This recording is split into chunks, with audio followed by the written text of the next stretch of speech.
பிரியாணினால எல்லாருக்கும் ரொம்ப பிடிக்கும். ஸோ ஆனா எனக்கு சிக்கன் பிரியாணி ஸ்பெஷலா ரொம்ப ரொம்ப பிடிக்கும். அது எங்க மம்மி செய்றது ரொம்ப சூப்பரா இருக்கும். அது கொஞ்சம் டிஃப்ரெண்ட்டா ஏதோ செய்யணுமா நார்மலா செய்றத விட.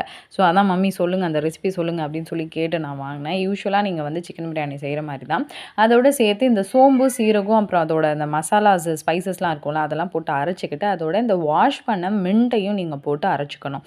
அதோட சேர்த்து எண்ணெய் எதுவுமே போடாம நீங்க சும்மா வெறும் பாத்திரத்தில வந்து இந்த கோகோனட் இல்ல. அது என்ன கேஷ்யூ நட்ட நல்லா ஃப்ரை பண்ணி, அதையும் இதில போட்டு மிக்ஸியில அரைக்கிற மாரி அரைச்சு எடுத்து, இந்த பிரியாணி இதில ஊத்திக்கணும். அதோட சேர்த்து தேங்காய் பால் ஆஸ் யூசுவல் நாங்க எதுக்கு போட்டாலும் தேங்காய் பால் போடுவோம். ஸோ அப்பதான் டேஸ்ட் ரொம்ப சூப்பரா இருக்கும். ஸோ அதனால அந்த தேங்காய் பாலையும் நீங்க போட்டு எடுத்தாலே போதும்.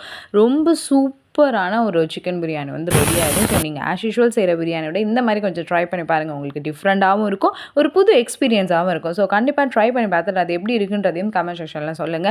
உங்களுக்கு என்ன பிரியாணி ரொம்ப ரொம்ப பிடிக்குன்றதையும் கமெண்ட் செக்ஷன்ல சொல்லிடுங்க.